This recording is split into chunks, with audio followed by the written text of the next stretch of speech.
All right, so today we're going to be making adobong manok, which is chicken adobo from the Filipino Instant Pot Cookbook. And chicken adobo is a classic Filipino dish. Historians say that adobo is an indigenous food that was first created pre-colonial times, but in order to preserve food through the use of an acid like vinegar and salt and other spices. As other cultural influences came to the Philippines, such as the Chinese influence, soy sauce was added, and then it was the Spanish who first gave the name adobo, but the original Filipino name is probably kinilaw, which is related to the method of preserving food with vinegar. And I'm Jeannie, and this is Art. I'm Art, hi. Two of the authors, and we want to thank our other authors, Tisha, Jarrell, Romeo, and Jamar, who couldn't be with us today. So the library has the 8-quart handy-dandy Instant Pot, which is a lot more advanced than the one we grew up on, or the one that we wrote the book for. We use the 6-quart at home. Yeah, this one is fancy. I mean, check this out. Look at this dial. We don't have a dial on ours. And then this has handles so you don't burn your hands when you lift it up. This is amazing.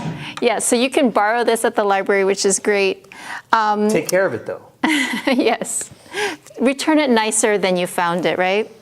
So, and what I usually do, and we'll just turn the page. What page is it on? I have my handy-dandy binder clip, which I use to keep it open. And this is a recipe from one of our authors, Romeo. It's his family recipe for adobo. And I would like to read you his intro to the recipe. And Romeo writes, "You're driving home from work with an exact idea of what the evening is going to be like. Time portioned out for every activity: dinner, play with kids, watch TV, exercise, then get ready for bed. You get home, walk into the kitchen, and oh my gosh, you realize you forgot to defrost the chicken. And it's okay. Your evening isn't ruined. This recipe using frozen chicken is useful when you need to stay on schedule. The classic adobo flavors are still infused into the chicken, and you can breathe easy and be guilt-free." Thank you, Romeo, for that introduction. So you can make this dish from frozen chicken or thawed. You would just have to change the cooking time. Our book, this book, if you borrow it from the library or buy it for your own home, is designed for the 6-quart Instant Pot. And if you want to borrow the pot from the library, this is an 8-quart. So you will just have to research online to change the amounts of the ingredients to accommodate the pot. Though Instant Pot official website says you don't need to change the cooking time, just the ingredient amounts. Do you want to add anything to that? Yeah, so for this particular recipe, what we did is we just increased the amounts from the book, because our book was written for 6-quart. We increased it to 8-quart, so we'll just tell you what the new amounts are. The calculation basically is you just multiply what you got here times 1 1/3, and it isn't fun, right? but we figured it out. Quick tip about adobo. As long as you don't get a burn signal on this thing, and as long as you don't add water, there's all kinds of adobo recipes and different flavor profiles where people put more soy sauce or more vinegar, and sometimes people even put sugar in it. So you're not gonna mess up the adobo if you're a little sloppy on some of these things where it's not perfect. It's still gonna taste great, it's still gonna taste like adobo. And make sure you have plenty of rice, because adobo is not a kind of food that you eat on its own, because it has so much flavor. So as long as you have rice and you use soy sauce and vinegar and chicken, it'll come out pretty good. So you're gonna be okay.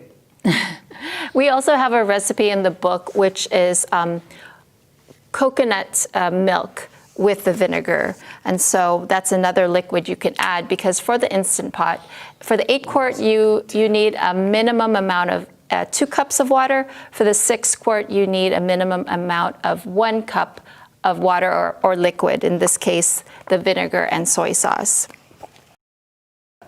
Okay, so the first step is to saute the aromatics. So I'm going to press saute and then let me just pour this in real quick. hold the bottom. All right, perfect.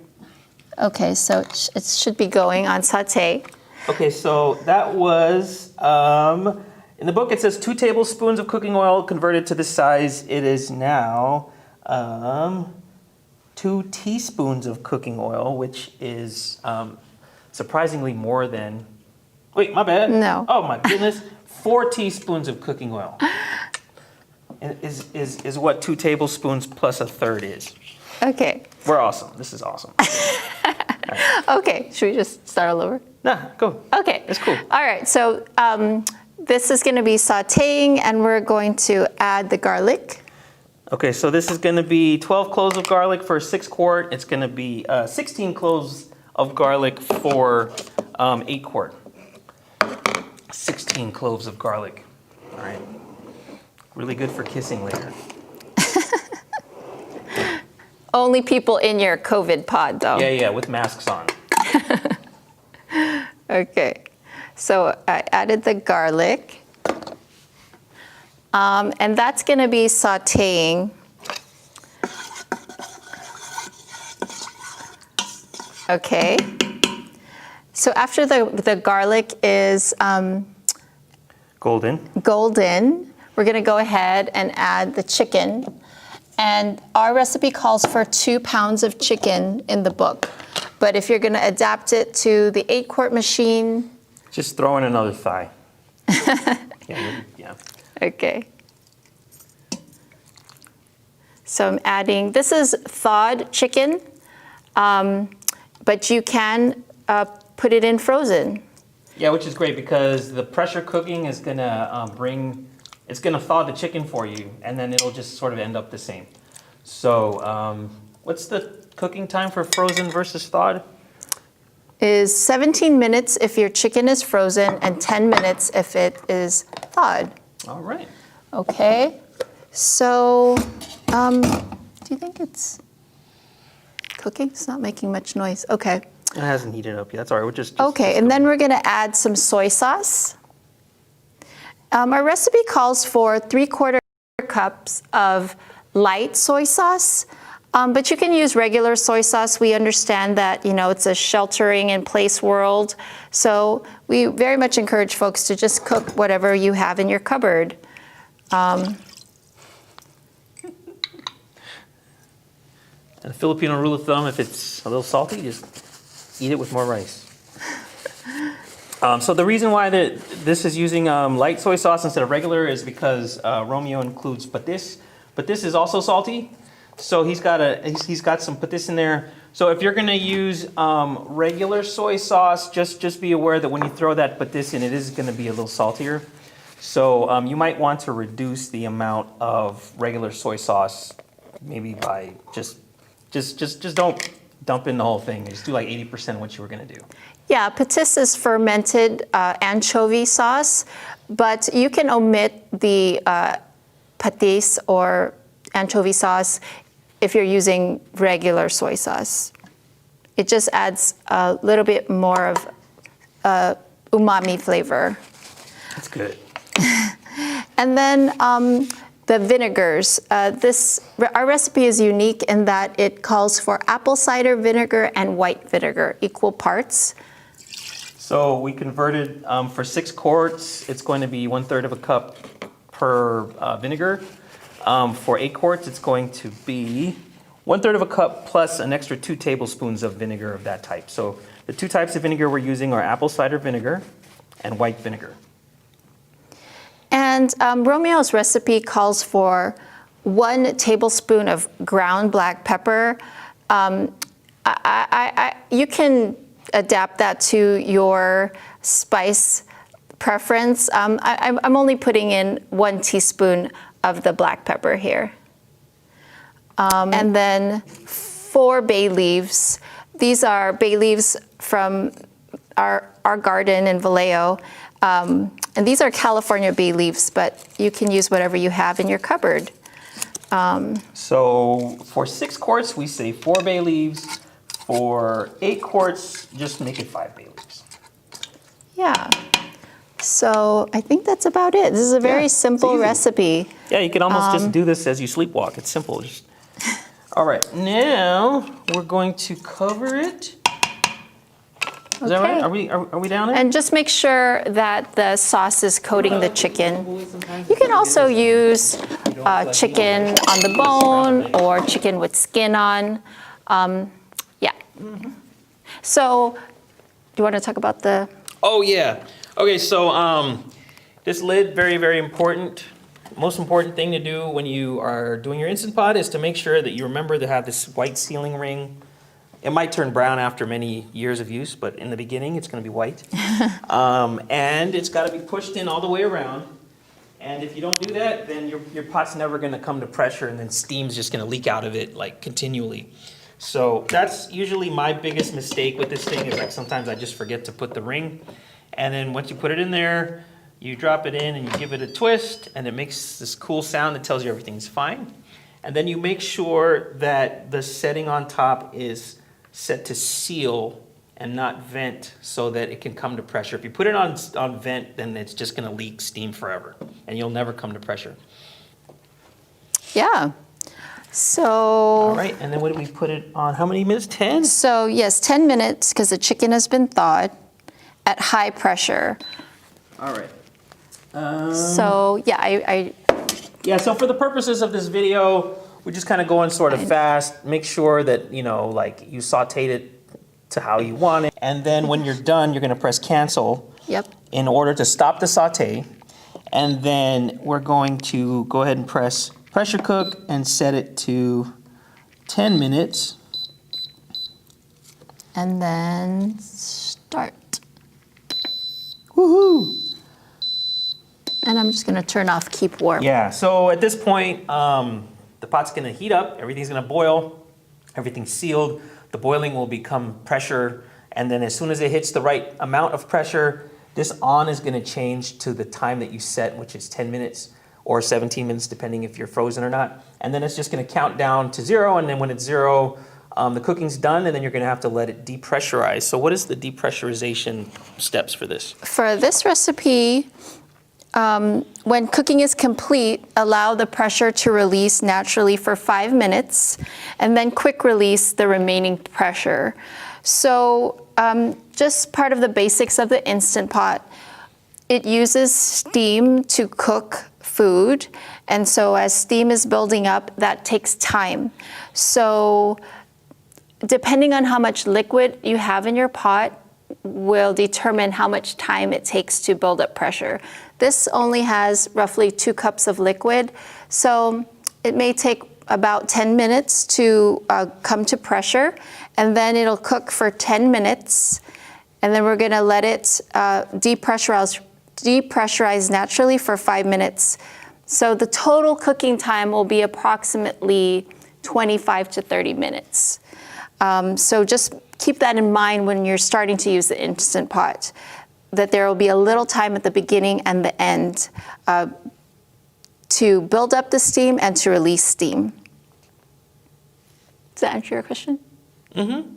And then natural pressure release means just leave it alone for 5 minutes, and then it will just kind of naturally cool itself down a little bit, and then you release the steam. Make sure that you're kind of standing back like this. You're not going like this when you do it, and you'll be good. Yes, and this is a nice little cart here. If you have a kitchen island or mise en place at home, you want to make sure that the steam vent is not over your cupboards, because it can warp or under your cupboards. Yeah, if it's not under your cupboards, then so that the steam will not warp your cabinetry. So yeah, we'll just wait for the machine to come to pressure, and we'll show you how it ends up. I'm holding a spatula in my hand because I'm going to be releasing the pressure. The 10 minutes that we set it for is finished. So 5 minutes has also passed. The 5 minutes for it to kind of just cool down a little bit on its own. And so we're going to release the pressure. Now, the valve is on the other side of where the steam is going to come out. So I actually don't want to stand on this side because then I'm going to end up going like this and the steam's going to be over here. So it's always better to stand on the side where the steam is away from you. So I'm on this side, the same side as the valve, and I'll just kind of flip it with like that. And there you go.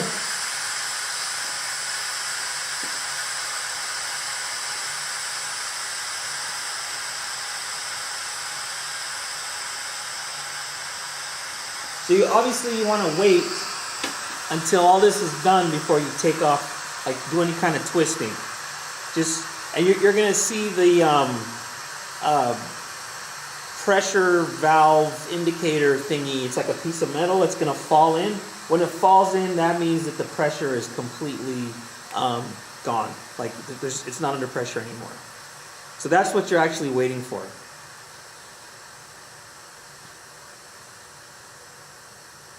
And for dishes like soups, where there's a lot of liquid, so a lot of steam has built up, it may take several minutes to depressurize.